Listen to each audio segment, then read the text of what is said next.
This episode is sponsored by PAX, the gold standard in emergency response bags. So when you're working under pressure, you need kit to be both dependable, tough and intuitive, and that's exactly what you get with PAX.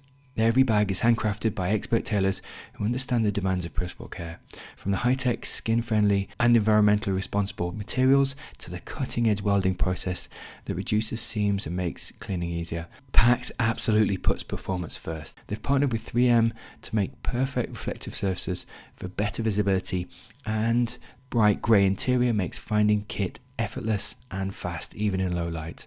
With over 200 designs, PAX bags are made to suit your role, your needs and your environment. And thanks to their modular system, many bags work seamlessly together no matter the setup. PAX doesn't chase trends, their designs stay consistent, so once you know one, you know them all. And if your bag ever takes a beating, their in-house repair team will bring it back to life. PAX are built to perform, made to last. Learn more at pax/bags.com or head to the show notes for further details. You're listening to the Pre-Hospital Care podcast on the Medics Academy Network. Welcome back to the podcast. I'm here with Radu Venter. He goes under the pseudonym of Paramedic Philosopher on Substack. Radu, welcome to the podcast. Thanks for having me. So we're going to tackle today a fantastic blog post around paramedics aren't heroes and it's time to stop saying they are. So you'll be able to read the blog post on in the show notes. But really within the blog post, it's a fantastic read, and Radu really just unpicks the fact that there is almost a widespread perception of paramedics as heroes, but definitely it kind of maybe speaks to and essentially can erode the humanity of practitioners and also create an unrealistic expectation of work-life balance. But Radu, could I get you to maybe just kick us off by getting to speak to the sort of the origin of writing the blog? Yeah, for sure. So as with all my posts, these are based on kind of my personal experience throughout my career, and and kind of the dichotomy that's kind of presented to us between our jobs and kind of what the media and the public as a whole kind of sees it. And the challenges that kind of come from these two different kind of perceptions of what the paramedics do. So I've had so many situations when I've talked to paramedics and, oh, what did you do today? Oh, nothing. We just had a couple of very, as we consider them, very minor cases. Um, and yet we're seen or we're recognized as heroes. And I mean, that's not to say that we don't have moments when we truly do rise above and beyond. Um, but I think there's a danger to kind of oversimplifying a lot of this. And as you said, the extra expectations on the practitioners themselves, but also kind of from what the media sees as a whole. And I think the biggest problem that comes from seeing paramedics as heroes is that it completely ignores kind of the humanity of the paramedic themselves. Because the way we see heroes stand up when they need to, they do the job when it's required, they succeed. There's not a lot of stories where the superhero fails at the end, and if the superhero does fail at the end, don't worry. There's a sequel where they'll get themselves back up on their feet and they'll come back and win the day. And I think that it potentially can do a lot of damage to paramedics because they start to have these expectations of, oh, I have to respond to the next one. I have to be ready to respond to the next one, regardless of whether they actually are. And it also creates these expectations of, oh, well, what would another paramedic do? Well, different paramedics would do different things in this situation. And a lot of it just has to do with how experienced are we? How comfortable are we with the things that are done? But also how reasonable is it to expect these kinds of situations? So the best example that I have, I actually ended up just reading this on a blog post a while ago. It was a clearly a younger, more inexperienced paramedic who mentions they had gone to three cardiac arrests in a very short period of time, and all three of them resulted in discontinuation of resuscitation, which, let's be honest here, the vast majority of our out-of-hospital cardiac arrests end that way. But this person was operating under the expectation that, as paramedics, as quote unquote heroes, they should be saving these lives. They should be getting these people back. And the stress and the hardship that this paramedic was now going through because of these unsuccessful resuscitations. And now, granted, I've had three cardiac arrests in a week, and all three of them were unsuccessful. And it was draining on me, even though I knew, based on my rural practice, by the time we get to these patients, we're already very behind the game. So the odds are very, very poor. So even knowing that it wasn't going to end well, it was still a rougher week in terms of needing some time to rest and to decompress because it's it's not necessarily the easiest time in our jobs.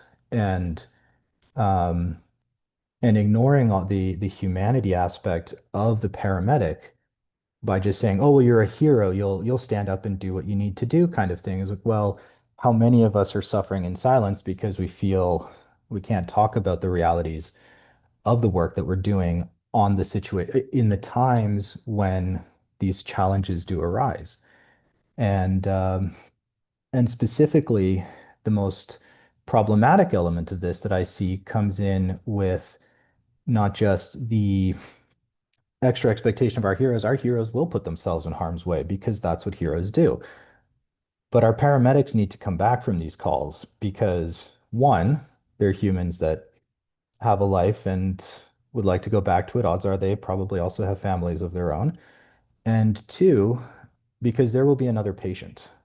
So if we sacrifice all of our paramedics on the first call, that's an entire career loss. That is so many more individuals that could have been helped if we can find a better balance with the expectations we place on our practitioners and their requirements on the job. Um, and the most challenging part is, as I mentioned, with heroism being retrospective, is it all depends on the hindsight of the situation. So in the example that I used, if a paramedic puts themselves at risk and that risk works out, so they run into a burning building and pull the person out, that's a heroic action. They would be celebrated for it, but only because it worked out the way it was supposed to. If they injure themselves in the process, well, now they've taken their ambulance out of service. We need more staff to manage the situation, not to mention the potential stress and hardship on the other paramedics in on the call itself, seeing one of their own put themselves in this risk and incur the penalties as a result, the guilt that they would feel saying, "Oh, I should have seen this coming. I should have stopped them," even if it's entirely unrealistic. It's these kind of grandiose expectations that we place on our practitioners by saying, "Oh, they're heroes. Oh, they'll, continue doing what they need to do," rather than seeing them as professionals. These are people who have been trained to do a task. Is this task heroic? Potentially it has its moments, but we must be mindful of the safety expectations that we do want our paramedics coming home at the end of the day, that we don't want them being put into needlessly risky scenarios. And if we are going to put them in these scenarios, to train them properly for it, to make sure that they can better take stock of the decision that they're making so that if they're going to do something risky, they know what they're doing. So it's that difference between being able to drive at whatever speed we want with our lights and sirens on because getting there faster is occasionally very beneficial for the patient, and balancing it out with, we want you to get there faster, but we want you to get there. And that's the difference between a heroic approach and more of a professional approach. And unfortunately for the public as a whole and media and all that, professionalism isn't exciting. It's not exciting to see paramedics show up and calmly talk their way through a call and coordinate with each other. And sometimes the call doesn't go the way they want it to, and things of that nature. It's more exciting to see them putting themselves at risk, to see them going above and beyond and being celebrated, where the reality is in a lot of these cases, these paramedics would not be celebrated, or they'd be in that awkward position where we don't want to celebrate the accomplishment that you made because it was very risky, it was very dangerous, and it was not the type of behavior we want a professional to be doing, but at the same time, thinking about it from a public relations aspect, how do you punish somebody that the world as a whole thinks is a hero, thinks is heroic?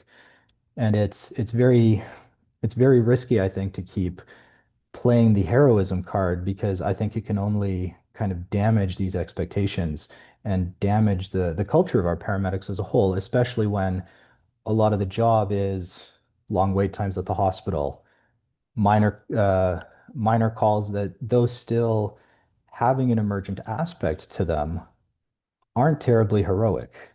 It's being able to pick up the individual that fell at a long-term care home is not something that most people would see as heroic. However, for that person, it is clearly, you know, the most important part of their day, because they're stuck on the ground for who knows how long, and they need someone to come check on them, make sure they're okay, and get them back up to bed.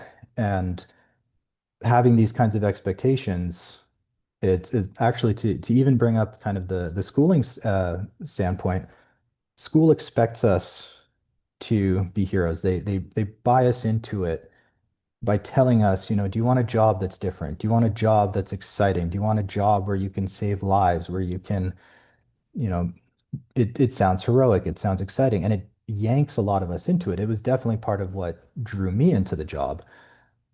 But then you get into the job itself and you realize, no, I'm not just going from cardiac arrest to heart attack to anaphylaxis.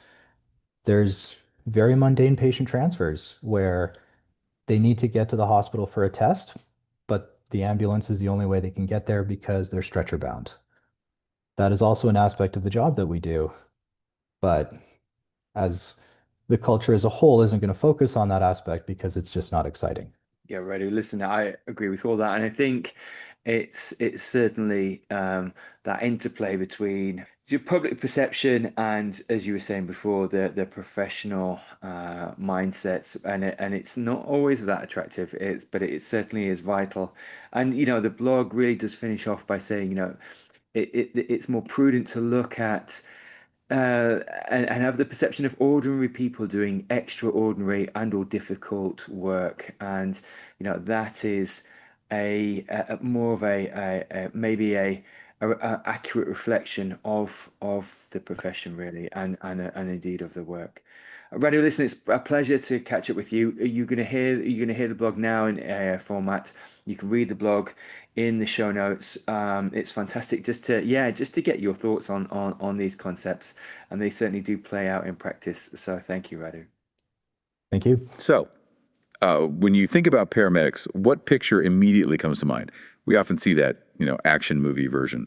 Someone sprinting toward a disaster, working those impossible long hours, operating on the absolute front line, saving lives under incredible, just crushing stress. Especially since the pandemic started, they've been universally lauded, and rightly so, really, as heroes. They run toward the danger we run from. We celebrate their sacrifices. Yeah, exactly. And yet, what if that label, that seemingly appreciative, grateful label of hero, is actually, toxic? That is the central, kind of startling, and frankly provocative argument coming out of the stack of sources we are deep diving into for you today.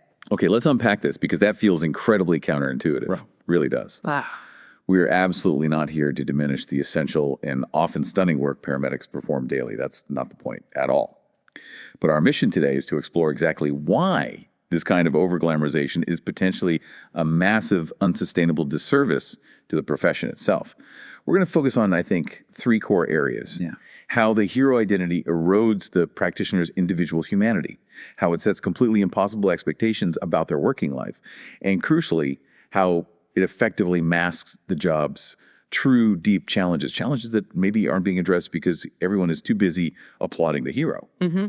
And what's fascinating here is just how neatly paramedicine fits that traditional hero mold. I mean, if you look at the accepted common definition of heroism, altruistic behavior done at a great personal risk to the individual, it describes the job perfectly on the surface. It really does.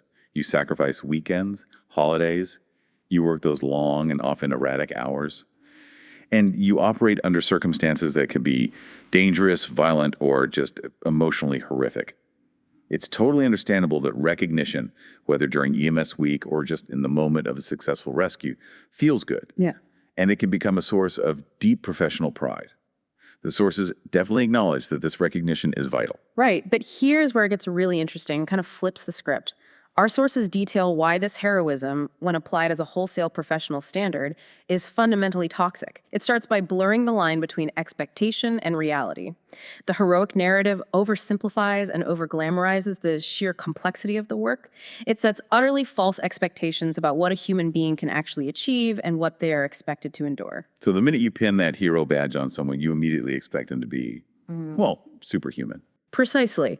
Heroes are expected to be flawless. They must be decisive. They must know exactly what to do, even when facing entirely novel or unprecedented situations. They must always be willing to put themselves in harm's way. And critically, they are expected to always succeed. Yeah.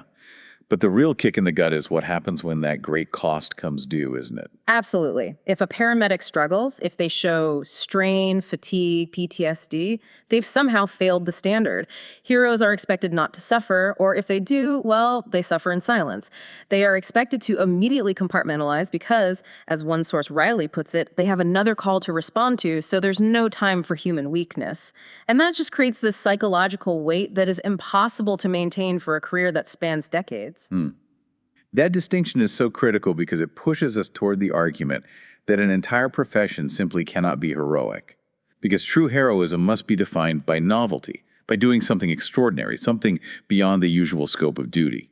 Yes, exactly. That's a key point. If you say, volunteer to go into a situation where you are not trained and you save someone, okay, that's arguably heroic. But if you are a paramedic who signed up, received extensive training, and is being paid to respond to an emergency, then showing up to work every day is routine. It's the job, even if it's a difficult one. Wait, so are we saying that a successful cardiac arrest resuscitation where someone is literally brought back from death isn't heroic? That feels like saying a firefighter putting out a kitchen fire is just doing their job.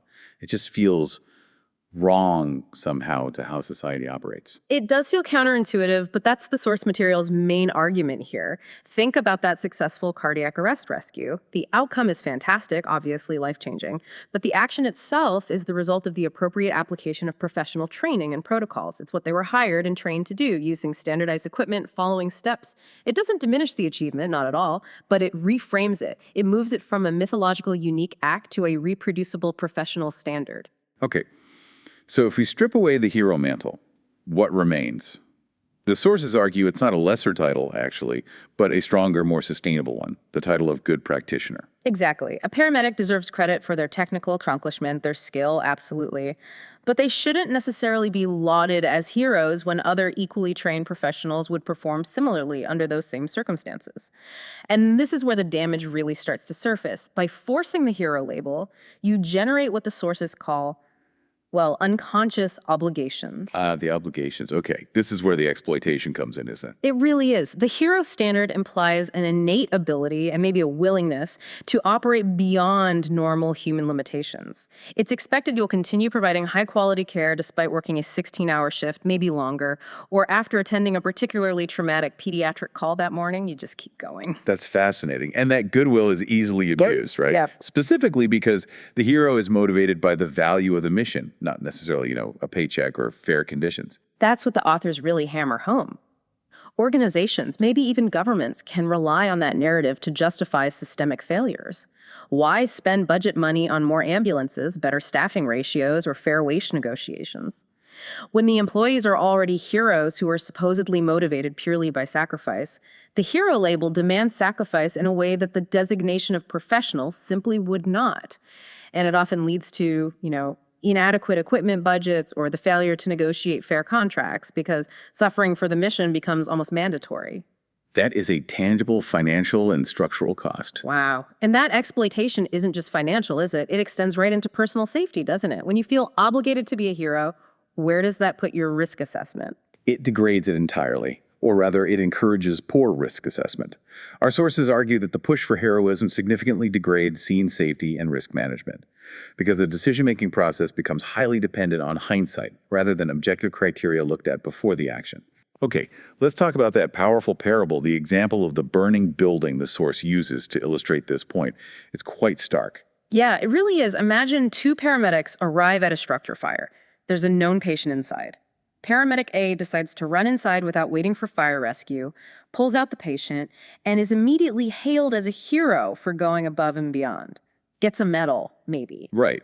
But then paramedic B tries to do the exact same thing minutes later, perhaps at a different fire, is trapped or severely injured, and now you need 2 more units, one for the original patient and one for the injured paramedic. That strains the service, compromises the safety of their partner.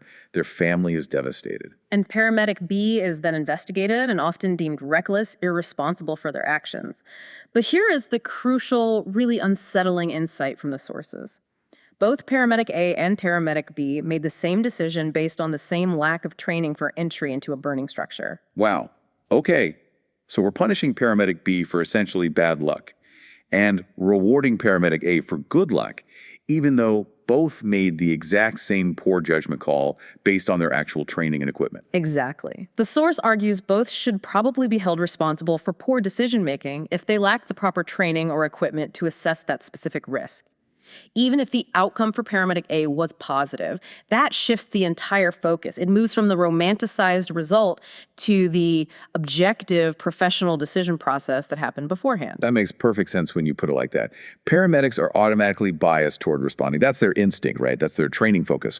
But are they trained on the specific risks of a volatile scene, like a structure fire or a hazmat incident or a swift water rescue? Often not. That's specialized. Right. And the individuals who feel that overwhelming urge to act heroically may be pushed by that label. They are more likely to put themselves at undue risk. Sometimes the truly professional decision in terms of safety and long-term service viability is to decide not to act immediately. It's to wait for practitioners with the necessary specialized knowledge and equipment.